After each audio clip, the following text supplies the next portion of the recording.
2023년 4월 2일 길가온교회 주일예배 말씀입니다. 오늘 본문은 출애굽기 20장 1절과 2절입니다. 같이 읽겠습니다. 하나님이 이 모든 말씀으로 말씀하여 이르시되 나는 너를 애굽 땅 종 되었던 집에서 인도하여 낸 내 하나님 여호와니라. 오늘은 무너져야 할 인지 왜곡이라는 제목으로 하나님 말씀 전하겠습니다. 여러분들의 가정에는 가훈이 있습니까? 이 가훈을 보니까 참으로 다양한 가훈들이 있는 것 같습니다.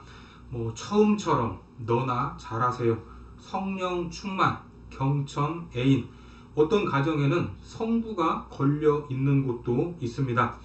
그 외에도 아내의 말을 잘 듣자, 주는 대로 먹어라, 너도 언젠간 쓸모가 있겠지, 참으로 재미있고 다양한 것 같습니다. 그렇다면 가훈이 있어야 할 그 자리에 이러한 가훈이 걸려 있다면 어떤 마음이 들까요? 바로 십계명입니다. 십계명이 우리 가정에서 가장 잘 보이는 곳에 붙어 있다면 여러분들은 어떤 느낌이 들겠습니까? 일단 십계명 하면 뭔가 무거운 느낌이 들고 나를 통제하는 것 같고 억압을 받을 것만 같은 그런 느낌입니다.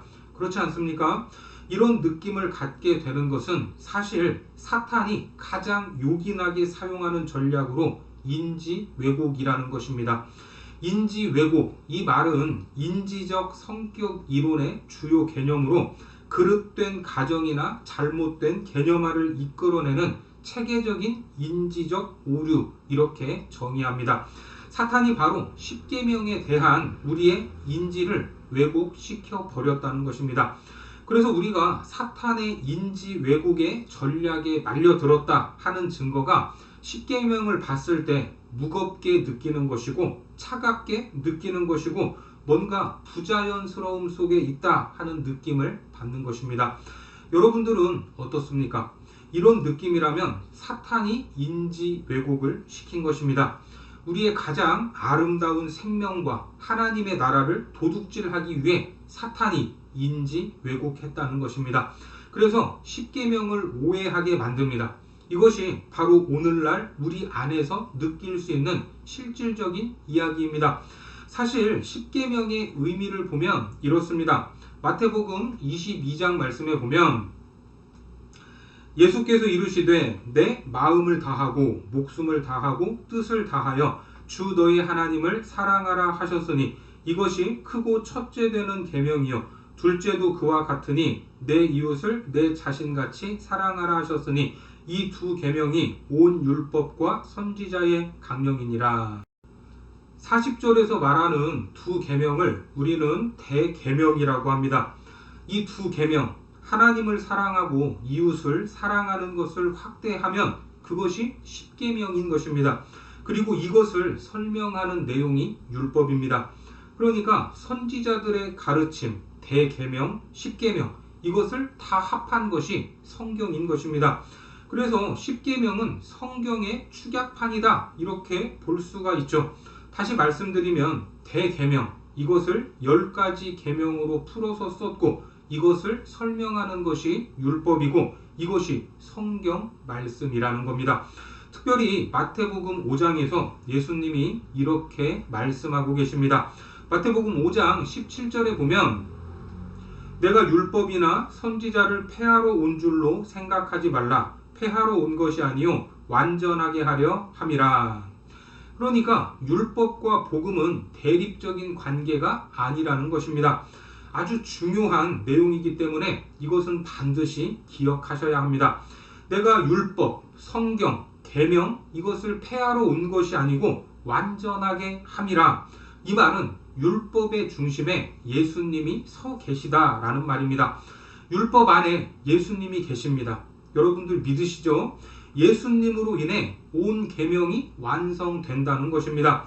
그러니까 사탄의 인지 왜곡이 우리로 하여금 십계명을 인지하는 것을 왜곡시켰다 하는 것을 알 수가 있습니다.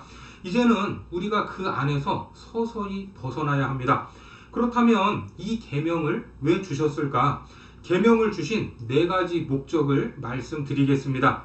오늘 읽은 본문에서 계명을 주시는 시점을 말씀하고 있는데, 본문을 보시면 하나님이 이 모든 말씀으로 말씀하여 이르시되 나는 너를 애굽 땅 종 되었던 집에서 인도하여 낸 내 하나님 여호와니라. 하나님이 이 모든 말씀으로 말씀을 하시는데, 나는 너를 애굽 땅 종 되었던 집에서 인도하여 낸 너의 하나님 여호와다, 이렇게 말씀을 하시죠. 그러니까 이 시점을 보시면 너를 애굽 땅 종 되었던 집에서 구원하고 인도하여 낸 내 하나님 여호와다, 이렇게 말씀을 하신 후에 3절부터 1계명이 시작되는 것입니다. 그러니까 10계명을 주신 시점이 이스라엘 백성이 애굽에서 억류되어 있을 때에 주신 것입니까? 아니면 인도하여 낸 후에 주신 것입니까? 그들을 애굽에서 인도하여 내실 때에는 애굽 땅에 10가지 재앙을 쏟아 부으셨습니다. 그리고 홍해를 가르셨고 광야로 끌어내신 후에 지금 시내산에서 이 계명을 주고 계시다라는 겁니다. 바울은 홍해를 건너는 사건을 영적으로 어떻게 해석을 하고 있는가? 바다 한가운데를 건넌 이 사건을 세례받은 것으로 비유를 하고 있습니다. 고린도전서 10장 1절과 2절 말씀에 보면, 형제들아, 나는 너희가 알지 못하기를 원하지 아니하노니 우리 조상들이 다 구름 아래에 있고 바다 가운데로 지나며 모세에게 속하여 다 구름과 바다에서 세례를 받고. 그러면 10계명이 구원의 조건으로 주시는 것입니까? 아니면 구원을 받은 후에 주시는 것입니까? 구원 후에 주시는 것입니다. 10계명은 구원의 조건으로 주신 것이 아니다 하는 것을 기억하시기 바랍니다. 그러니까 10계명을 잘 지켜야 구원을 받는 것이 아니다 라는 말이죠. 그렇다면 계명과 율법을 주시는 이유가 무엇인가? 먼저 출애굽기 34장 28절을 보겠습니다. 모세가 여호와와 함께 40일 40야를 거기 있으면서 떡도 먹지 아니하였고 물도 마시지 아니하였으며 여호와께서는 언약의 말씀 곧 10계명을 그 판들에 기록하셨더라. 여기에 보면 10계명은 하나님이 언약의 말씀 곧 10계명을 그 판에 기록하셨다라고 말합니다.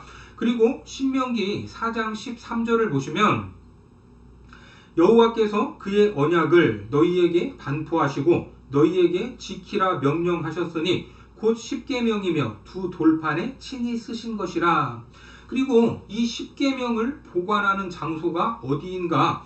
열왕기상 8장 9절에서 11절까지를 보니까 그 궤 안에는 두 돌판 외에 아무것도 없으니 이것은 이스라엘 자손이 애굽 땅에서 나온 후 여호와께서 저희와 언약을 맺으실 때에 모세가 호렙에서 그 안에 넣은 것이더라. 제사장이 성소에서 나올 때에 구름이 여호와의 성전에 가득하매 제사장이 그 구름으로 말미암아 능히 서서 섬기지 못하였으니 이는 여호와의 영광이 여호와의 성전에 가득함이었더라. 계속해서 출애굽기 25장 22절을 보겠습니다. 거기서 내가 너와 만나고 속죄소 위 곧 증거계 위에 있는 두 그룹 사이에서 내가 이스라엘 자손을 위하여 내게 명령할 모든 일을 내게 이르리라. 하나님이 성막과 그리고 광야에서 이동을 할 때 항상 구름 기둥을 멈추거나 불 기둥이 멈추면 그곳에 자리를 잡게 하셨죠. 그런데 거기에는 정해진 규칙이 있었습니다. 이스라엘의 12지파가 각각 3지파씩 동서남북으로 있고 중심에 성막이 있었던 것입니다. 성막 중심에는 뭐가 있습니까? 바로 법궤가 있었습니다. 언약궤입니다. 그리고 주님이 내가 거기서 너와 만날 것이다 라고 말씀을 하시죠. 그러니까 10계명을 주시는 아주 중요한 첫 번째 이유는 나는 너희와 함께 있다 라는 증표와 같은 것입니다. 주로 가운을 달 때 누가 답니까? 가장이 달지 않습니까? 우리의 가장이 되신 하나님께서 10계명을 달아주시는 것은 너는 내 가족이다 라고 선언을 하시는 겁니다. 그러니까 십계명 자체가 좋은 겁니까? 안 좋은 겁니까? 참으로 좋은 것입니다. 내가 너희와 함께 있다라는 증표이고 너는 내 가족이다라는 증표가 되기 때문입니다. 그래서 애굽에서 인도하여 낸 후에 친히 정성을 기울여서 쓰신 계명을 직접 주셨던 것입니다. 참으로 놀라운 은혜가 아닐 수 없습니다. 다음으로 두 번째 십계명을 주시는 이유는 모세오경이 율법의 대표적인 성경인데 이것을 기록한 사람이 누구죠? 바로 모세입니다. 모세가 다음 세대들에게 이 율법을, 이 계명을 가르치고 또 반복해서 가르치고 계속해서 전했는데 내가 왜 이렇게 가르치는 줄 아느냐? 내가 왜 이 계명을 알기 쉽게 설명하는지 아느냐? 이것이 하나님께서 이 계명을 우리에게 주신 이유다라는 것입니다. 신명기 10장 13절을 보니까 내가 오늘 내 행복을 위하여 내게 명하는 여호와의 명령과 규례를 지킬 것이 아니냐. 여러분 무엇을 위해서라고요? 오늘 내 행복을 위해서라고 말씀합니다. 오늘 우리의 행복을 위해서 하나님께서 십계명을 주셨다라는 말입니다. 그러니까 하나님은 이 십계명 안에서 너희들이 정말 행복했으면 좋겠다라는 그런 마음으로 주신 겁니다. 제가 어릴 적에 기독교 그리고 교회 하면 가장 먼저 연상되는 것이 천국과 지옥이었습니다. 그 천국과 지옥은 언제 가죠? 그렇습니다. 죽어야 갑니다. 죽어야. 그래서 그런지 한국교회에서 하나님의 나라를 누리는 개념은 대부분 미래적인 것이었습니다. 오늘은 희생하고 오늘은 고생하다가 나중에 천국에 가서 그것들을 보상받고 그 영광을 누리자라는 그런 시기였습니다. 하지만 하나님은 하나님의 나라를 오늘 이 순간에 누리기를 원하시는 겁니다. 하나님은 우리가 이 땅에서 고생만 죽도록 하다가 천국에 오는 것을 원하지 않습니다. 이 땅에서부터 행복하기를 원하신다는 말입니다. 하나님 나라는 구원받은 후부터 성령으로 거듭난 후부터 즐길 수 있는 그런 나라임을 믿으시기 바랍니다. 나중에 죽어서만 누리는 그런 나라가 아닙니다. 지금 마주한 영적인 싸움, 그것을 지긋지긋한 것이 아니라 그 싸움을 하면서 쾌감을 느껴야 합니다. 죄와 싸워 이기는 영적인 짜릿함, 그것은 하나님의 나라, 낙원에 가서는 누릴 수 없는 짜릿함입니다. 이 땅에 사는 동안만 죄를 이길 수 있고 죄에 대해서 승리할 수 있습니다. 그때 쾌감을 느끼는 겁니다. 그 행복을 느낄 수 있다는 말입니다. 이 땅에서 우리가 해야 할 여러 가지 사명들이 있을 것입니다. 그 사명들을 위해서 때로는 내 몸을 드리고 때로는 물질을 드리고 시간을 드리지 않습니까? 그런 일들을 감당할 때 부담으로 억지로 하면 절대 행복할 수 없습니다. 주님을 위해 헌신하는 일들 역시 이 땅에서만 할 수 있는 것들입니다. 그러면 감사로 해야 되고 기쁨으로 해야 되고 즐겁게 감당할 수 있다는 말입니다. 그래서 하나님은 오늘을 살아가는 우리 모두의 행복을 위해서 무엇을 주셨다? 십계명을 주셨다라는 겁니다. 이것이 오늘 너희들의 행복을 위하여 주는 내 명령이다. 이 십계명이 정말 나를 행복하게 하려고 주시는 하나님이 친히 기록해 주신 계명이다 라는 것을 믿으시기 바랍니다. 요한복음 8장 32절에 보니까 진리를 알지니 진리가 너희를 자유롭게 하리라. 대계명, 십계명, 율법, 성경, 이것은 진리죠. 이 진리들은 우리를 억압하는 것이 아니라 우리를 자유케 하는 자유의 복음이다 라는 말입니다. 다음으로 십계명을 주시는 세 번째 이유와 목적은 이것입니다. 십계명이라는 거울에 나를 딱 비춰보면 내가 죄인이구나, 내가 지금부터 의를 행한다고 해도 이제까지 지은 죄의 문제를 해결할 수 없겠구나 하는 것을 알게 된다는 겁니다. 계명을 통해서 내가 죄악 덩어리임을 깨닫고 내가 유일하게 살 길은 예수 그리스도 안으로 들어가는 것이구나, 이렇게 생각하게 만드는 기능이 십계명 안에 있다는 것입니다. 그래서 갈라디아서 3장 24절을 보시면 이같이 율법이 우리를 그리스도께로 인도하는 초등교사가 되어 우리로 하여금 믿음으로 말미암아 의롭다함을 얻게 하려 함이라. 율법이 우리가 죄인인 것을 인식하면서 내가 살 길은 오직 예수 그리스도 안으로 인도될 때만 살 수 있다 하는 그러한 초등교사의 역할을 한다는 겁니다. 마지막 네 번째로 이 계명을 주시는 목적은 이 계명 중에 6번째 계명이 뭐죠? 그렇습니다. 살인하지 말라입니다. 이 계명을 예수님께서는 산상수훈에서 말씀을 하시는데 그 계명의 중심을 소개하면서 살인은 마음에서부터 미움으로부터 출발을 한다는 것입니다. 마태복음 5장 21절과 22절에 보니까 옛사람에게 말한 바 살인하지 말라 누구든지 살인하면 심판을 받게 되리라 하였다는 것을 너희가 들었으나 나는 너희에게 이르노니 형제에게 노하는 자마다 심판을 받게 되고 형제를 대하여 나가라 하는 자는 공회에 잡혀가게 되고 미련한 놈이라 하는 자는 지옥불에 들어가게 되리라.